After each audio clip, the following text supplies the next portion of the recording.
another very important Canada-US meeting, and our two objectives were the same. First, to work on preventing tariffs, and second, working also on our response, should there be tariffs.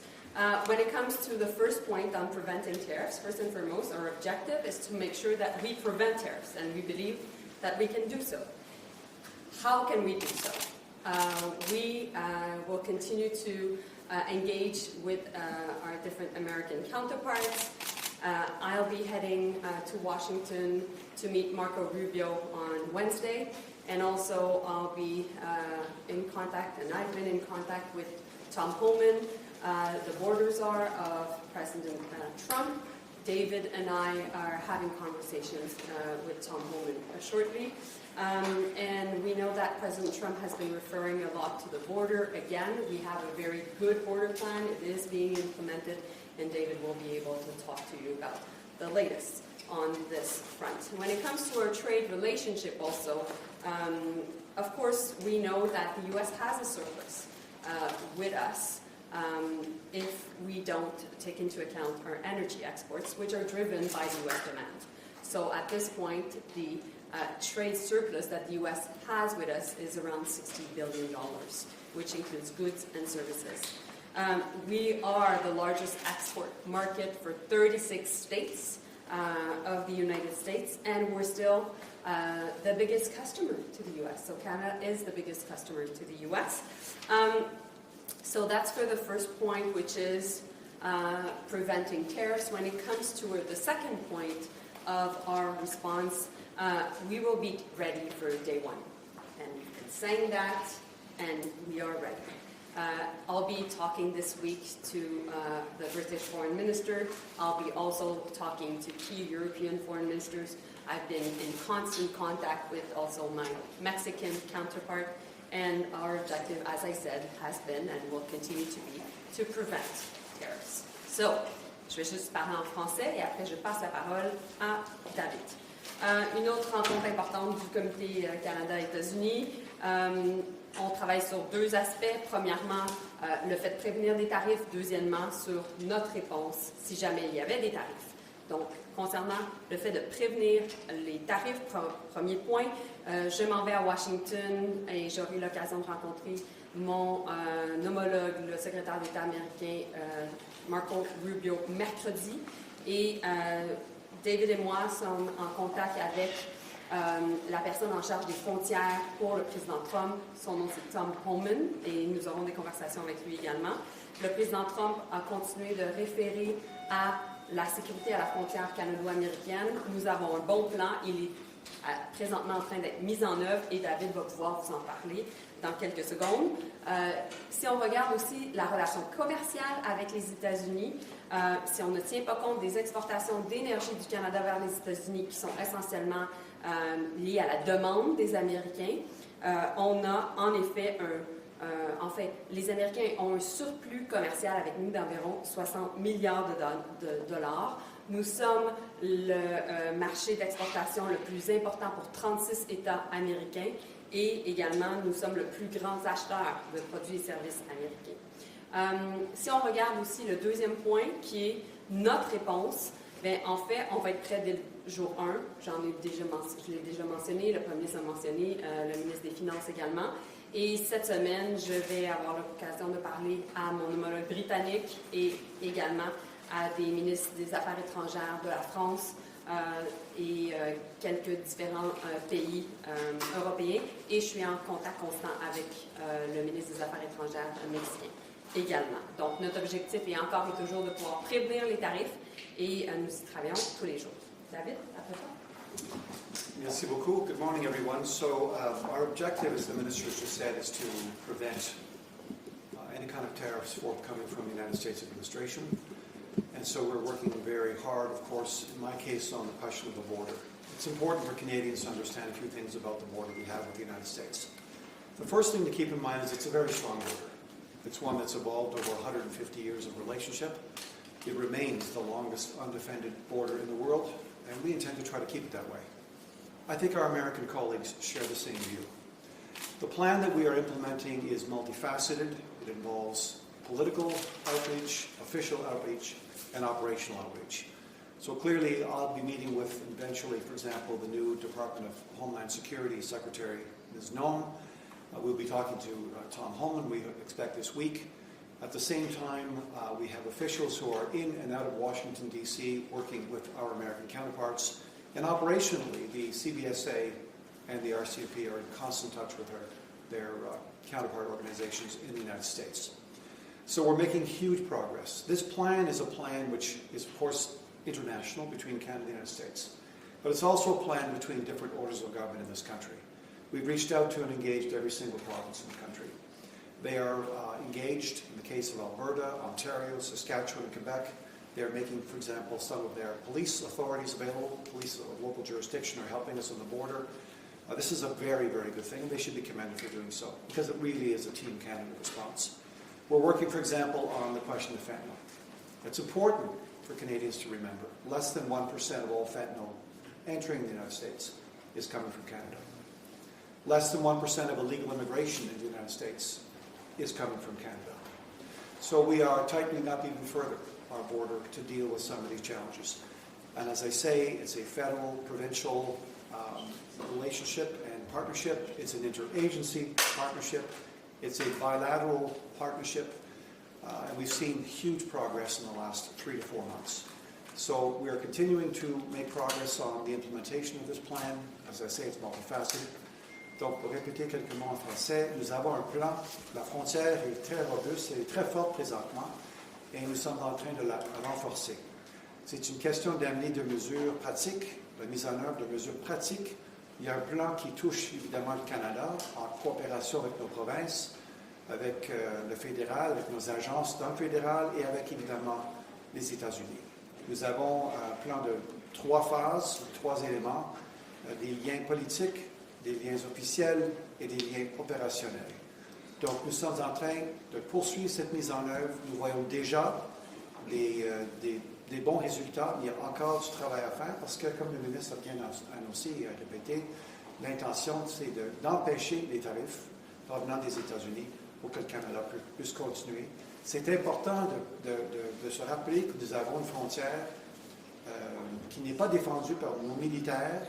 C'est quelque chose qu'on a depuis 150 ans dans ce pays, avec les États-Unis, et nous avons l'intention, et je pense aussi que les États-Unis ont l'intention de continuer avec cette même approche. Merci. Quel serait l'avantage ou désavantage de mettre la liste publique maintenant, ou une partie de la liste publique maintenant, pour agir un petit peu en contre-pression à ce que fait Donald Trump? Est-ce que vous songez à mettre d'avant une liste déjà publique maintenant? Oui. Pour nous, ce qui est important, c'est de faire le travail dans les coulisses, au niveau diplomatique, pour justement assurer qu'il n'y ait pas de tarifs.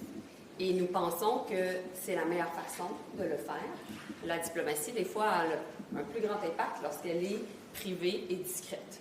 Alors, on s'organise, on est bien en tant qu'équipe Canada, mais en même temps, notre objectif est de passer les messages sans nécessairement négocier sur la place publique. Est-ce que ça marche même avec I'll just answer in French. When it comes to preventing tariffs, this is our number 1 priority, and we're working at it every day.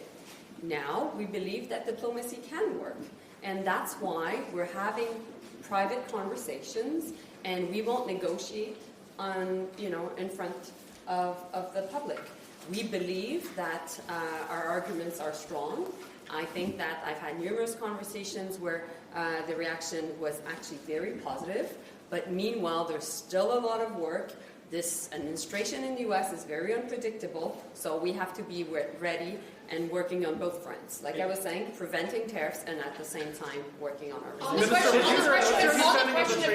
On the question of CUSMA, is your government open to renegotiating CUSMA to address some of the trade concerns President Trump has raised? So the executive order that President Trump signed was clear, which was referring to the date of the renegotiation of CUSMA based on what's written actually in the treaty.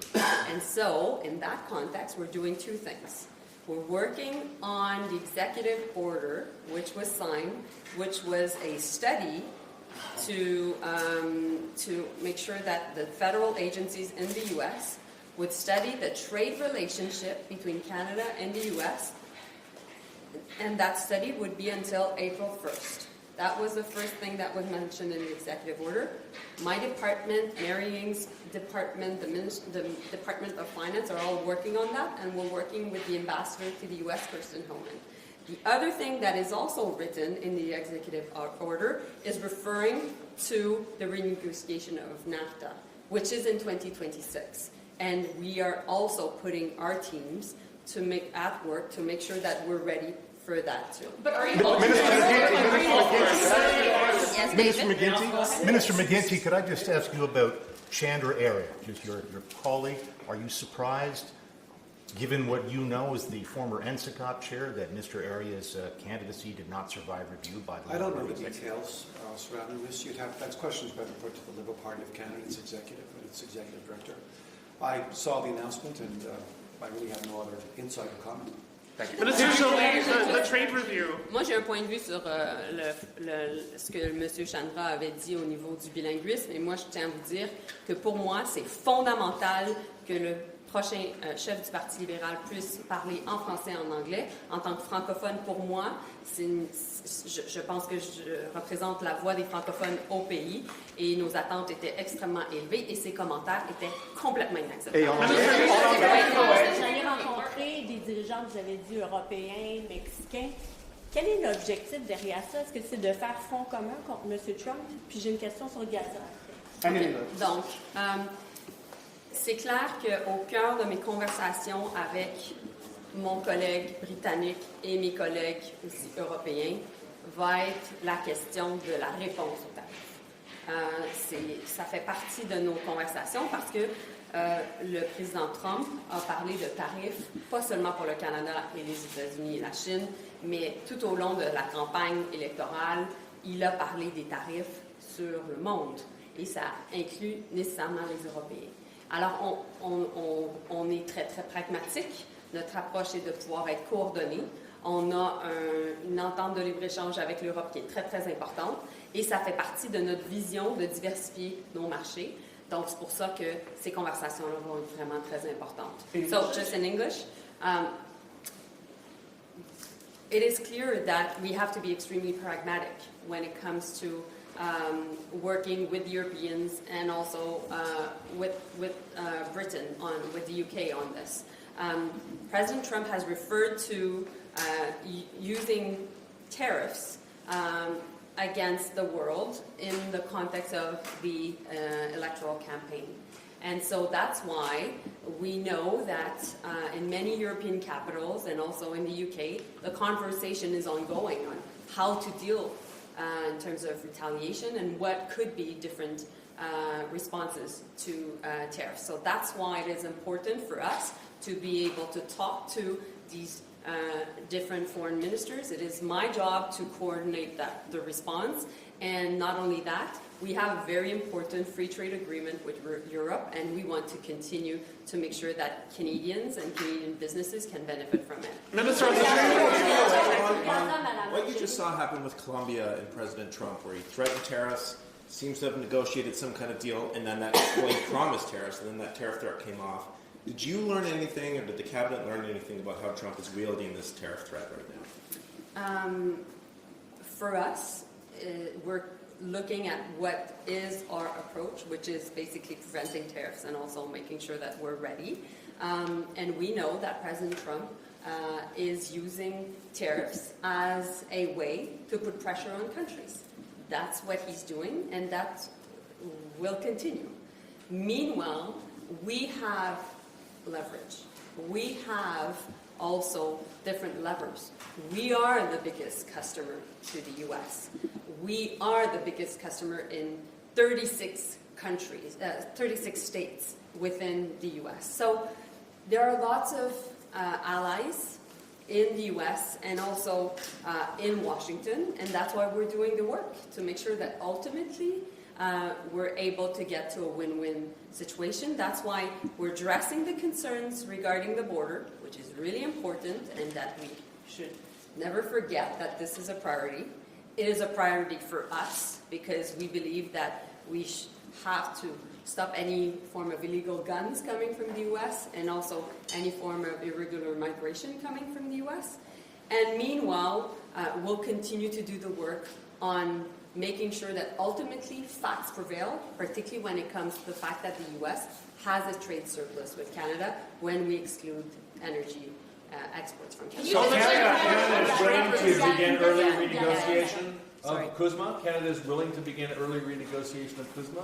I didn't mention that. What I said is that the executive order already specifies that there is a process that prepares for eventually that renegotiation, which is set in 2026. But are So you it's open just to an earlier one? Is it on the table my- to prevent tariffs? My job, meanwhile, is to make sure that we have a good trade relationship, and we will be ready because at the end of the day, facts prevail, may be on the question of the overall trade relationship, which is through the free trade agreement, but also on preventing But tariffs. just to So, clarify, thank are you On the open trade to review. reviewing this or renegotiating it earlier, in 2025 instead of 2026? Are you open? What is the Government of Canada's position on that question? What we learned about the CUSMA negotiation at the time was it is important to have process in place.